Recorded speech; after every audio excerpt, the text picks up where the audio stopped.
darling. It's nice to see you. Say it's been a long time, you just know. Hey, what's going on, McGuire, man? We're going way back, man. Yeah, you know it. You know what song that was, man? I'm just asking you guys out there, and girls and ladies that are tuning in. All right, well, this is the prediction video for the vacant, let me say that, vacant IBF Light Welterweight Title between Zab Judah and who is it? Kaizer Mabuza. Anyway, what I'm going to do in this is I'll break down both fighters, and then I'll give my prediction at the end. Starting out, we'll go with Zab Judah, who's 46-0, 29 knockouts for about a 56% knockout ratio. So he's got above average power.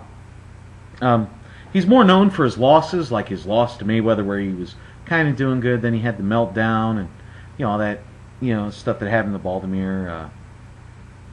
Those kind of fights. Many thought he lost to Matisse, and does he give Matisse a rematch? No. What's he give for a questionable winning of a fight? He gets a title shot, because apparently that's how this business is run anymore. Is if you just kind of look okay or kind of crappy in your last fight, you get a title shot.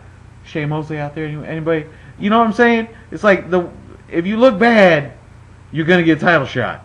You look too good, like Berto, you're gonna sit in the back and nobody's gonna fight you. Because you'll have that, right?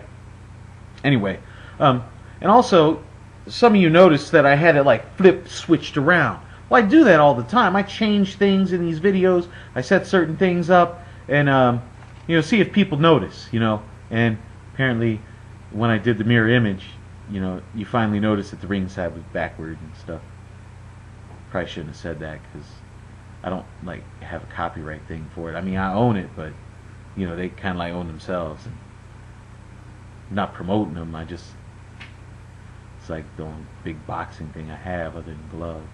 Anyway, let me get back to the fight, man. I got carried away, and I apologize. He lost his last 4 fights with opponents that were B+ or better. He's a bit of a head case. He has all the speed, all the combos, all the ability you could look for in a fighter. The problem is again, he's a bit of a head case, and he could lose it at any time. You don't know. After the 5th or 6th round, if he's struggling, is he going to lose it? Is he going to go out there? Anyway, I mean, he's got great hooks and he's got amazing uppercuts. He can time them very, very well. Aside from the fact he can be a bit of a head case, and his D is horrible. I mean, if you look at how low he drops that right hand, he's a southpaw, by the way. And he gets hit flush, and as you get older, you're going to get hit flush. It seems like he's been around forever, but he's only like 33 years old, so it's not like he's like ancient or anything like that. He's very active. He throws 50 to 60 punches around.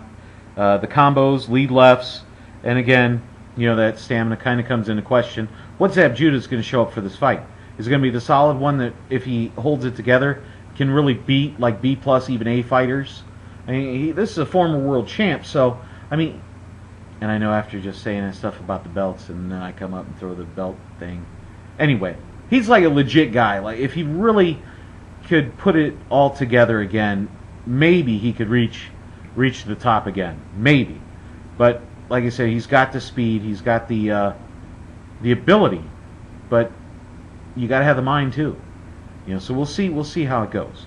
Over to Kaizer Mabuza, he's a little bit younger. He's 31, I believe. 23, 6-3, 14 knockouts. Got very good wins over the IBF champ Holt at the time, and Sergey Ferchenko. Suspect losses to Lardy and Medley, and a close wins over Malinga and Ferchenko as well. He's 8-2-2 in his last 12 fights. It's not great, but it's okay. Not much power, 44% knockout ratio. So when you're looking at the guy, he throws a very good jab, really throws it out there, tends to overextend, overreach. When he is doing it, he opens up. He's open to being countered when he is actually throwing his punches, because as he throws them, he drops his hands. He's okay inside, but as I said, he can get a bit wide when he's doing that, which opens him up for the counters. He's active as well. He throws 50 to 60 punches around, similar to Zab Judah, and he is aggressive. So that makes for a good fight. He's going to apply the pressure to to Judah, and because he applies that pressure, maybe he gets a bit wild. We should see a good fight out of this. When you put it all together, and he bends at the waist too much, which leads in for those uppercuts and stuff. So when you put it all together, I think Mabuza's, his weaknesses or his deficiencies, where he's more susceptible, play into Judah's strengths, and Judah's weaknesses don't necessarily play into Mabuza's strengths. You see what I mean? So I think when they go in, I think Judah takes this fight. I don't think he knocks out Mabuza, but I do believe he wins the decision. I don't know how much is left in the tank for Judah, but we'll see. I mean, this will be a decent fight for him to see. Is it a fight that should be for a title? No, absolutely not. Is it a fight, to kind of see if he's worth, moving up to that next level, maybe getting back to those title shots again? Yeah, I would say so after he gives Matisse a rematch. Yeah, sure. So I'm going with Zab Judah by unanimous decision. Probably gonna knock him out. I don't know why didn't I say that, Eduardo? Why didn't I say you're just gonna knock him out? I don't know. Why don't you tell me? Anyway, that's what we've come up with here. Eduardo, he really didn't help. He just kind of stands over there and looks at me. I don't even know why I hired him. Alright, well, anyway, you have a wonderful day. It's Bigragu.